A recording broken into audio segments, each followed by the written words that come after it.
اعوذ باللہ من الشیطان الرجیم، بسم اللہ الرحمن الرحیم۔ یہ ہم جو چیپٹر پڑھ رہے ہیں یہ لیکچر نمبر ہے 5، ٹھیک ہے جی۔ اور اس لیکچر کی ابتدا میں یہ بات فرمائی کہ کثرت کیا ہے، تو ظاہر ہے کثرت کے بعد اگلا حصہ بنتا ہے وحدت کا۔ کثرت اور وحدت یہ ایک جوڑا ہے۔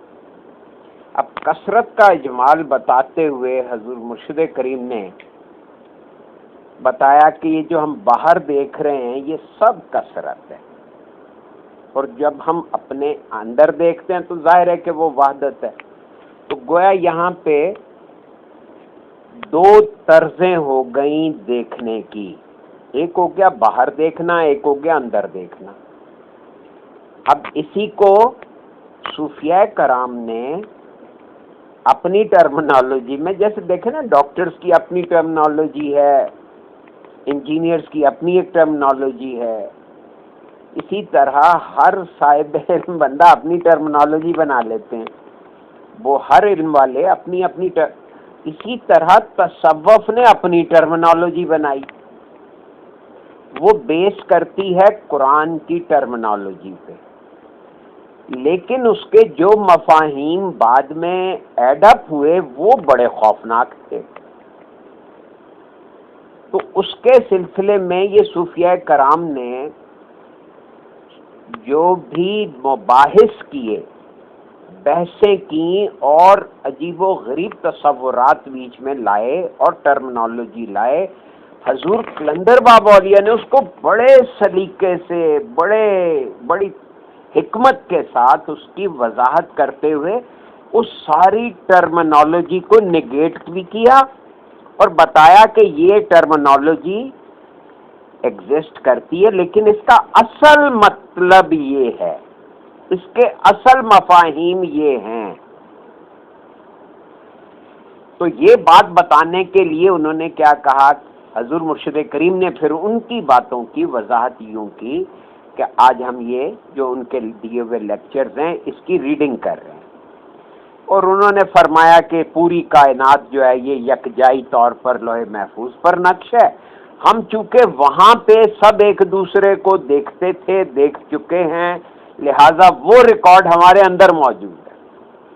تو جب تک ہم اپنے اندر دیکھنا نہیں سیکھیں گے ہم اسے نہیں سمجھ سکتے، نہ اس تک اس سارے یادداشت کو واپس لا سکتے۔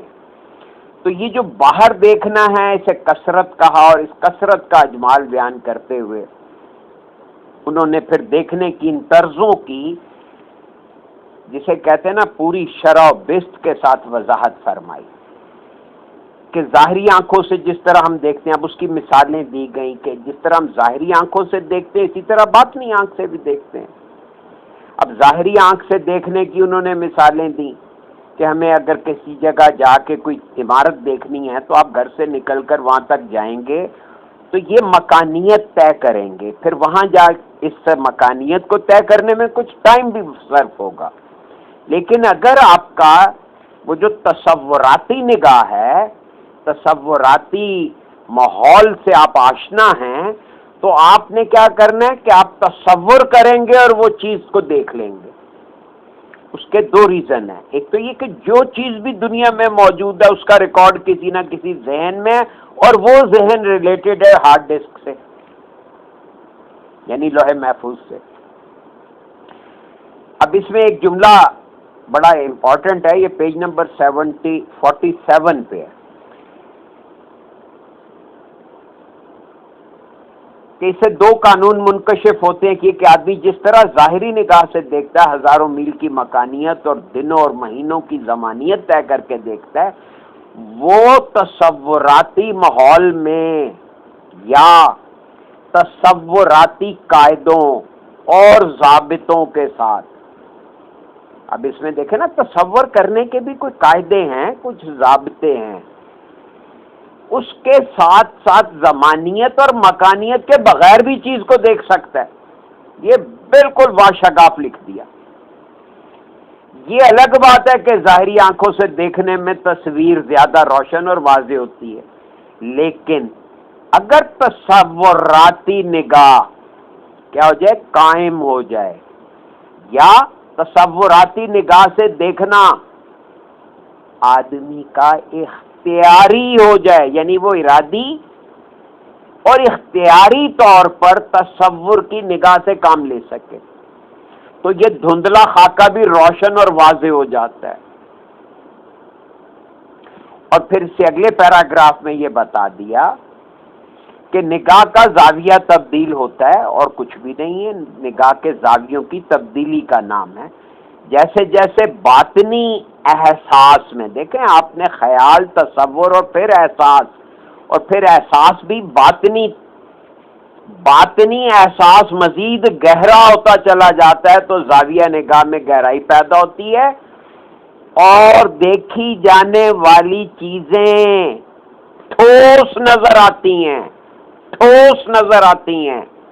اب اس سے بھئی آپ ظاہر میں کیوں دیکھتے ہیں؟ کیونکہ چیزیں ٹھوس دکھتی ہیں، لیکن ہمیں چونکہ انر سیلف میں اتر کر تصوراتی ماحول میں تصوراتی قاعدوں اور ضابطوں کے ساتھ نہیں دیکھنا آیا، لہذا ہمیں وہ دھندلا سا خاکہ دکھ جاتا ہے اگر بہت بھی زور لگائیں تو، اور اسی پہ اکتفا کیے بیٹھے ہیں، اسے محسوس احساس کی گہرائی میں نہیں لے کے جاتے۔ اس کے بعد انہوں نے احساس کی درجہ بندی کی بات کی کہ کس طرح احساس پہلے درجے پہ علم کہلاتا ہے، دوسرے درجے پہ وہ سماعت کہلاتا ہے، پھر شامہ کہلاتا ہے، پھر ذائقہ کہلاتا ہے، اور آخر میں وہ لمس کہلاتا ہے۔ اب اس کے بعد یہ ہو گیا آپ کے جو اب تک ہم نے پڑھا، میں نے اس کا ایک مزید خلاصہ سا کر دیا۔ اب آ جاتے ہیں یہ وحدت الوجود اور وحدت الشہود کیا ہے۔ یہ دو ٹرمز ہیں، یہ ہمارے صوفیاء کرام کے بہت بڑے مباحث ہیں جن پہ بڑی بڑی کتابیں لکھی گئی ہیں، لیکن قلندر بابا اولیاء نے ان کو ایک جملے میں ہی رد کر دیا، یا اس کو زیادہ وہ مطلب اہمیت نہیں دی، بلکہ اس کے اصل مطالب بتا دیے۔ اب یہ جو کہتے ہیں پہلے اس کو سن لیجئے، وحدت الوجود فارسی میں اسی کو کہتے ہیں ہما اوست، یعنی کہ سب کچھ وہی ہے۔ وحدت الوجود یعنی کہ ہر چیز اللہ کا وجود کا حصہ ہے یا اللہ کا وجود ہے۔ اور دوسری بات وہ کہتے ہیں نہیں، وحدت الشہود ہر چیز میں اللہ دکھتا ہے، ہما از اوست، ایک کہتے ہیں ہما اوست اور ایک کہتے ہیں ہما از اوست۔ تو یہ دو ٹرمینالوجیز ہیں، ان کے بارے میں کیا کہا ہے میں نے آپ کو ذرا ان کا ایک چھوٹا سا تعارف، لفظی مطالب جو ہیں وہ عرض کر دیے کہ یہ بات ذہنی فکری الجھاؤں کی تھی۔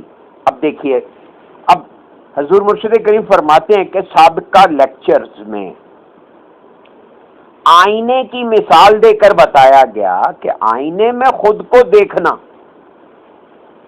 یہ دیکھنے کی دو طرزوں کا انکشاف کرتا ہے۔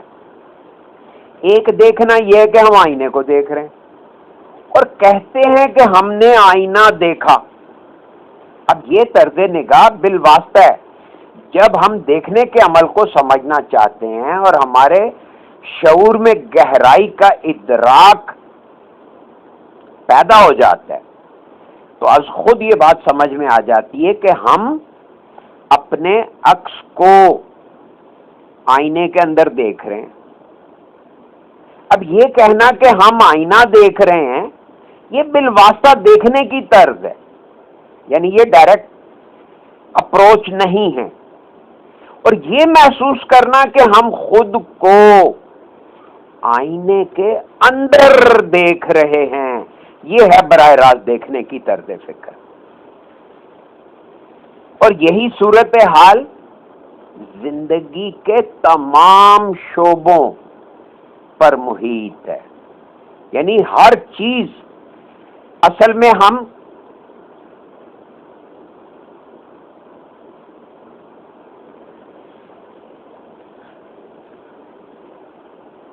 ہم خود کو آئینے کے اندر دیکھ رہے ہیں، براہ راست دیکھنے کی طرز فکر، اور یہی صورتحال زندگی کے تمام شعبوں پر محیط ہے۔ ایک صورت یہ ہے کہ ہم آنکھوں سے باہر دیکھ رہے ہیں، ہم آنکھوں سے باہر دیکھ رہے ہیں۔ اب جب ہم آنکھوں سے باہر دیکھ رہے ہیں، وہ کیا صحیح ہے؟ دوسری صورت یہ کہ یہ بات ہمارے ادراک میں موجود ہے کہ ہم جو کچھ دیکھ رہے ہیں وہ باہر نہیں دیکھ رہے ہیں، بلکہ ہمارے اندر باہر کی چیزوں کا عکس منتقل ہو رہا ہے اور ہم اس عکس کو دیکھ رہے ہیں۔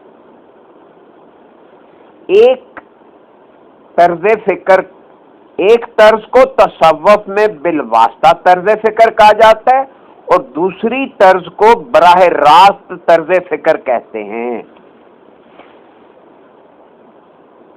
یعنی بات اتنی سی ہے کہ جب ہم باہر دیکھ بھی رہے ہیں اور غور ہی نہیں کر رہے کہ ہم کیا دیکھ رہے ہیں یا کہاں دیکھ رہے ہیں، لیکن اگر ہم یہ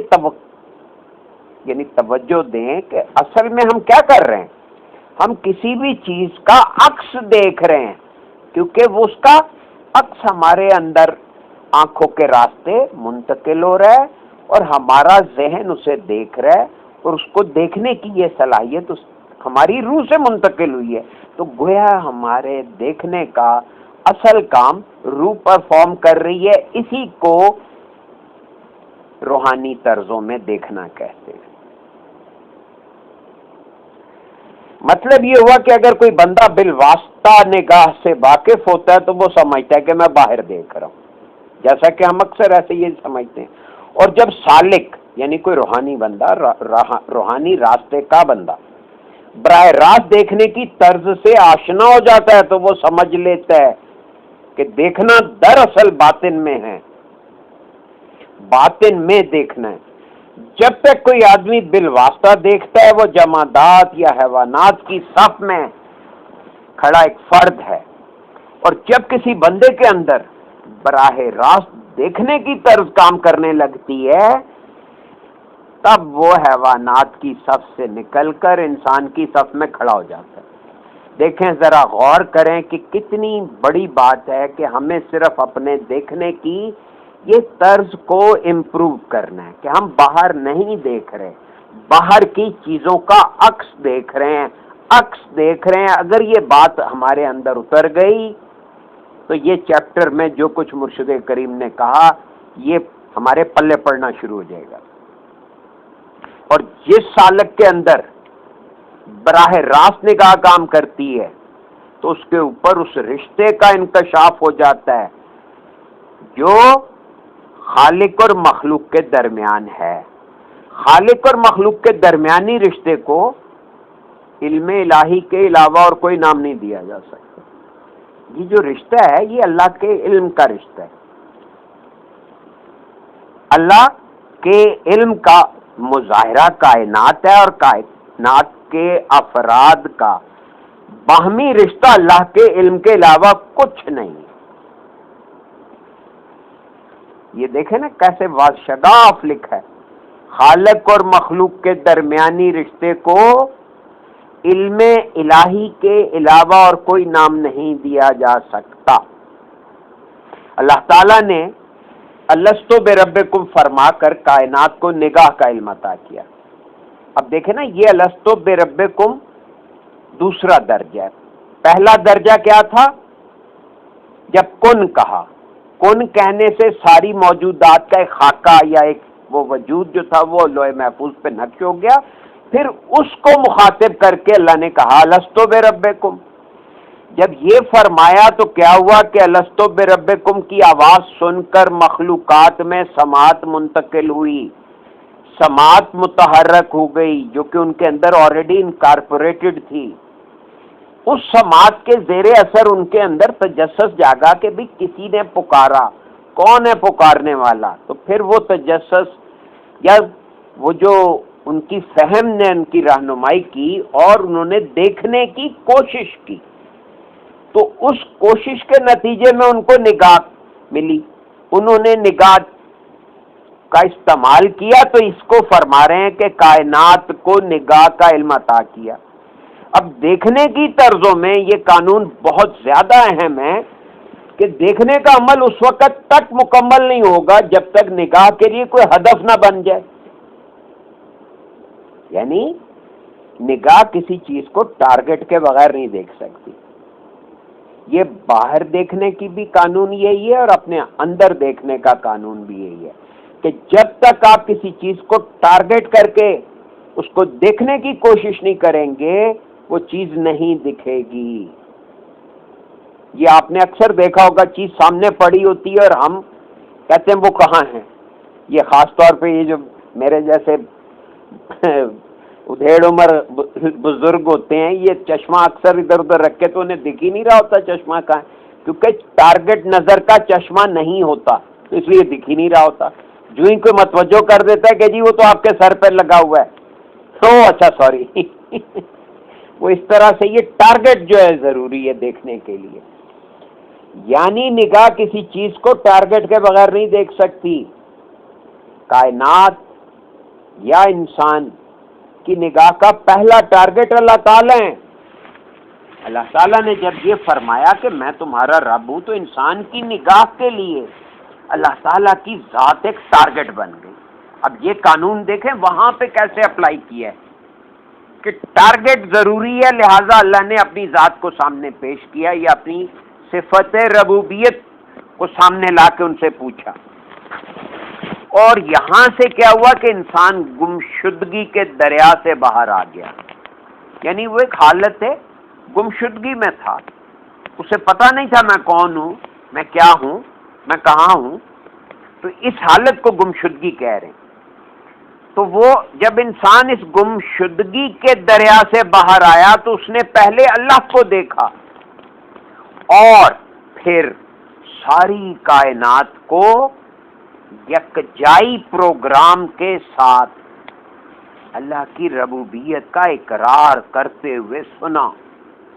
اقرار کا سننا، تمام کائنات کو ایک کنبے کی حیثیت میں دیکھنا اور یہ محسوس کرنا کہ ہماری حیثیت صرف نگاہ کی ہے، یہ ہے نگاہ کی دوسری حرکت۔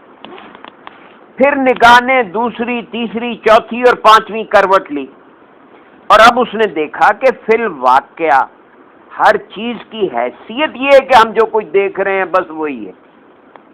اس دیکھنے کو وحدت شہود کہتے ہیں۔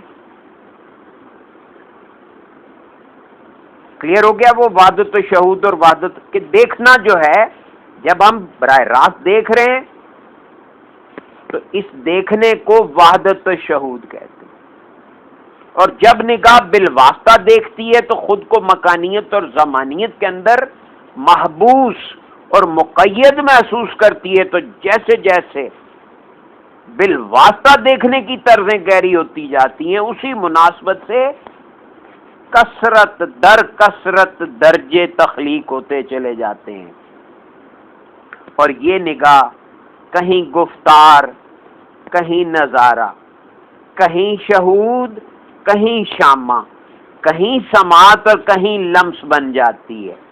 نگاہ درجہ بدرجہ، سیڑھی بسیڑھی نیچے اترتے ہوئے ان کیفیات کو مظہر بناتی چلی جاتی ہے۔ تو شہود یعنی قوت نظارہ، شہود کہتے ہیں قوت نظارہ کو، شامہ اور لمس مکانیت اور زمانیت کے اندر محدود ہیں، ان حرکات کو تنزلات کہا جاتا ہے کہ اندر محدود ہیں، ان ساری حرکات کو تنزلات کہا جاتا ہے۔ پھر آگے ہر تنزل کے دو جزو ہیں۔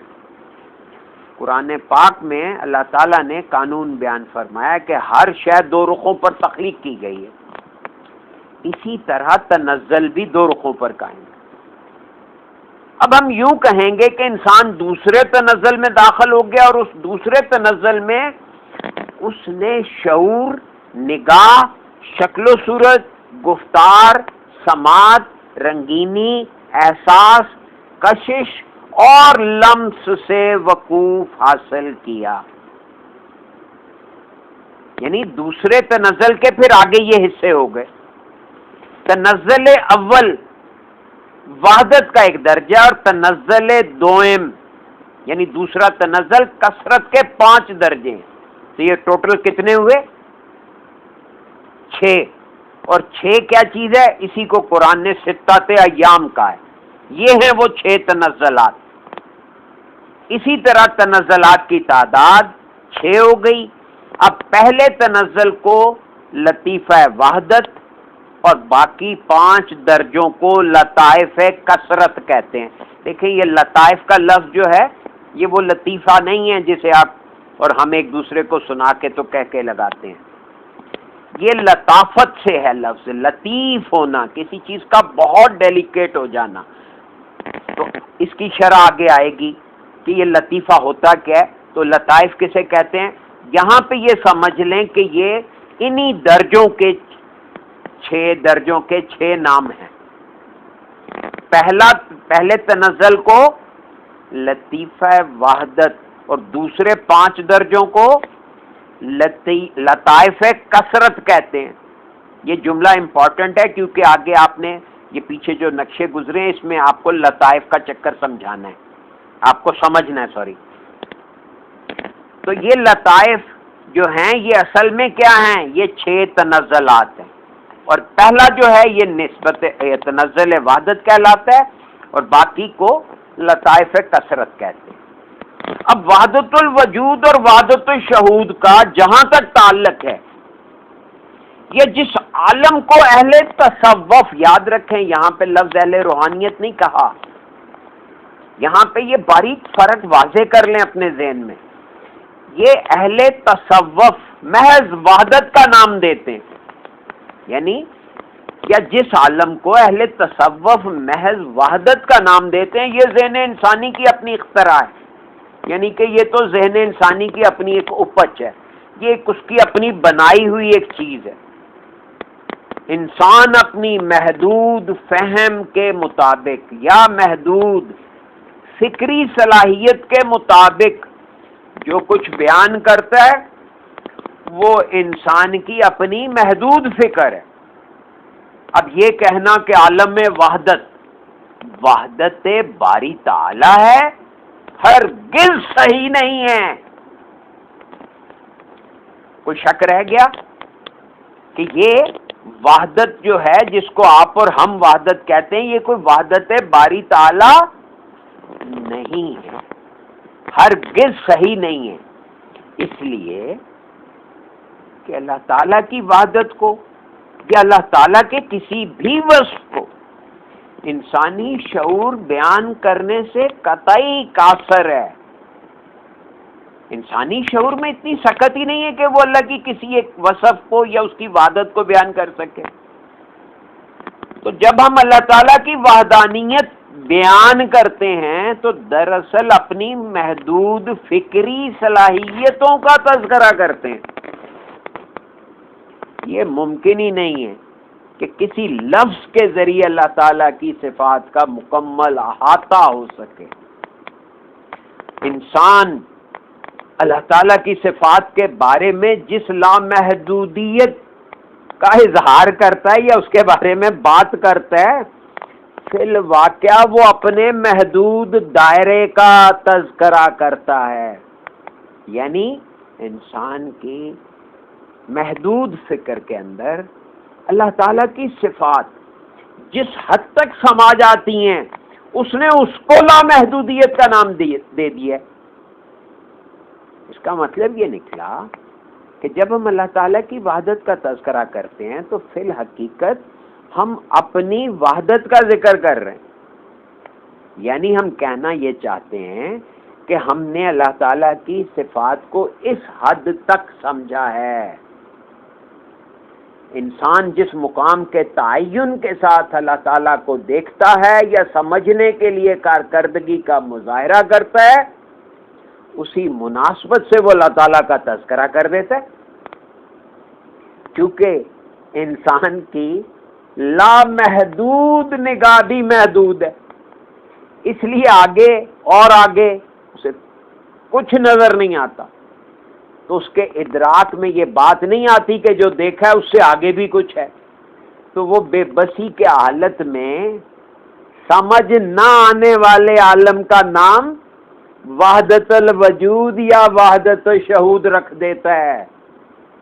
یہ آپ کے بڑے بڑے جو صوفیاء کرام کے مباحث ہیں ان کو دیکھیں، ایک جملے میں انہوں نے سمیٹ کے رکھ دیا۔ بے بسی کی حالت میں سمجھ میں نہ آنے والے عالم کا نام وحدت الوجود یا وحدت الشہود رکھ دیتا ہے۔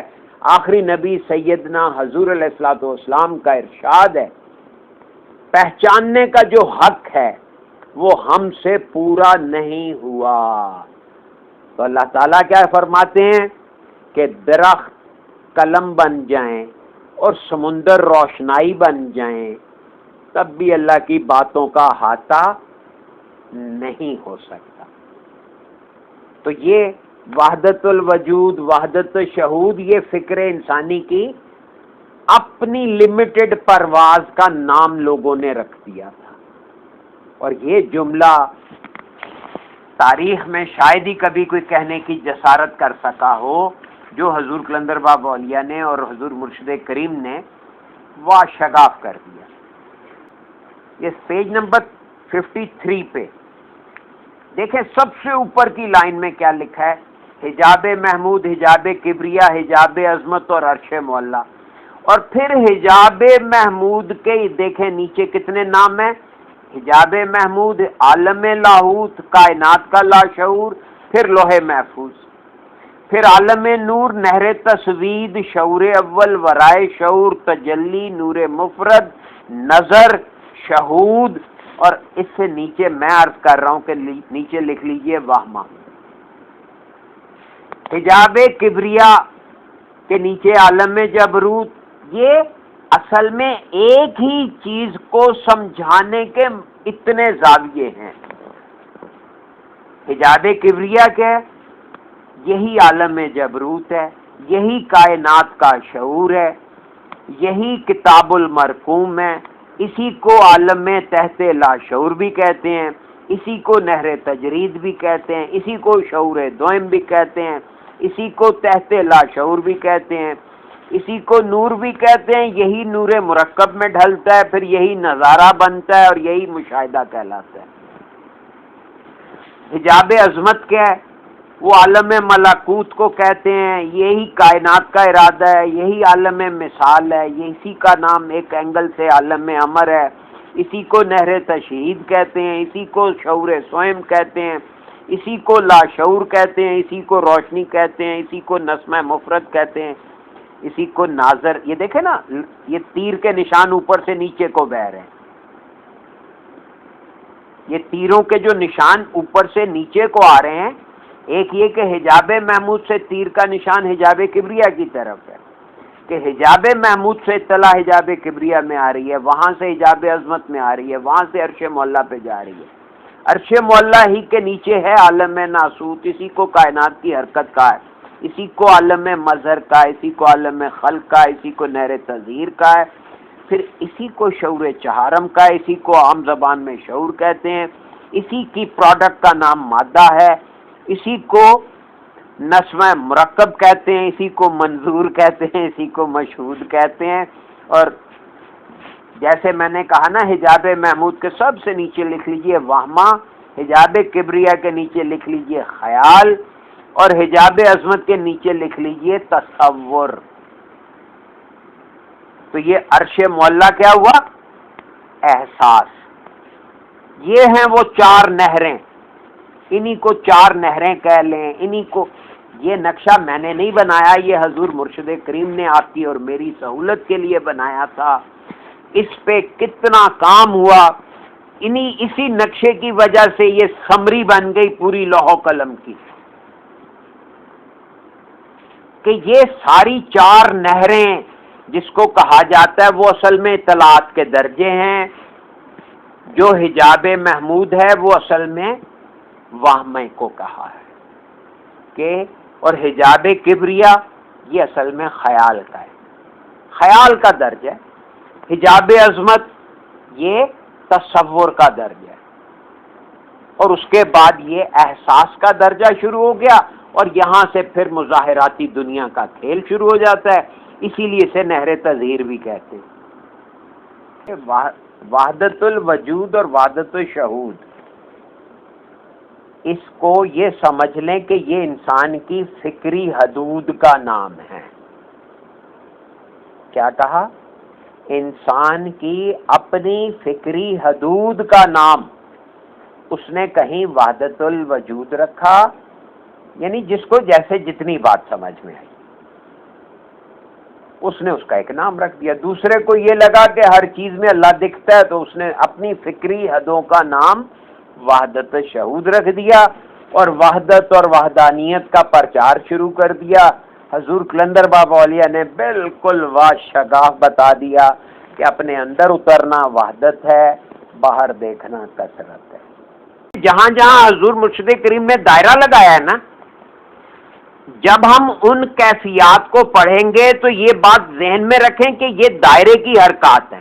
اب دائرے کی حرکت کیا ہوتی ہے کہ وہ مسلسل ہوتی ہے، ایک مرکز کے ساتھ بندھی ہوتی ہے اور مرکز کے گرد گھوم رہی ہوتی ہے، اس میں ایک مرکزیت ہوتی ہے۔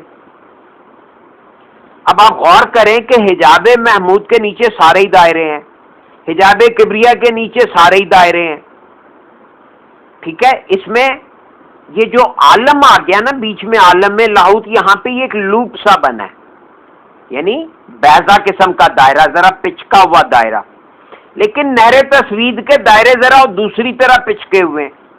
ان کی بھی معنویت ہے، ان کے پیچھے بھی راز ہیں کہ انہوں نے یہ دیکھیں دو جگہ ایسا کیا ہے کہ دائرہ اور مثلث دونوں کو یکجا کر دیا ہے۔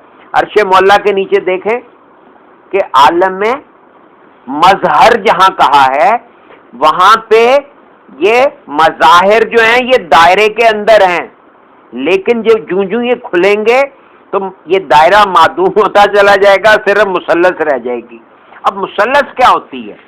مثلث ایسی حرکت کا نام ہے کہ وہ ایک سرے سے چلتی ہے، ایک نقطے سے چلتی ہے اور دوسرے کسی نقطے پہ جا کے رخ بدلتی ہے، رخ بدلتی ہے، پھر آگے جا کے کچھ دیر بعد پھر رخ بدلتی ہے، آگے پھر کسی اور نقطے پہ پہنچ کے پھر رخ بدلتی ہے، تو یہ زاویے بنتے چلے جاتے ہیں ہر وقت۔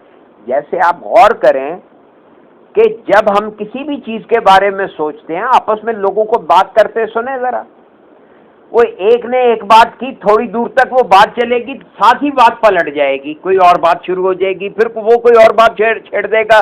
ایسا ہوتا ہے یا نہیں؟ ایسا اس لیے ہوتا ہے کیونکہ ہم مثلث میں قید ہیں اور دائرہ جو ہے وہ ایک مرکز سے، دیکھیں نا دائرے میں کمپس کو ایک نقطے پہ ٹکا کے لکیر لگائی جاتی ہے، وہ جو اس کا محیط ہوتا ہے وہ بنایا جاتا ہے، تو محیط پہ سرکمفرنس پہ موجود ہر نقطہ مرکز سے جڑا ہوتا ہے، بظاہر نظر نہیں آتا، لیکن وہ مرکز سے اگر وہ ذرا سا بھی ڈسٹینس آگے پیچھے ہو جائے تو دائرے سے آؤٹ ہو جائے گا۔ تو یہ ہے وہ مخفی رشتہ، اس چیز کو جہاں وہ مخفی رشتہ آپ کے اختیار اور ارادے سے نہیں کام کر رہا، وہاں پہ یہ دائرے کی صورت بن جاتی ہے۔ اسی لیے جب آدمی اپنا ارادہ اور اپنا اختیار اللہ کی عطا سمجھ کے استعمال کرتا ہے تو اس پہ دائرہ حاوی ہو جاتا ہے۔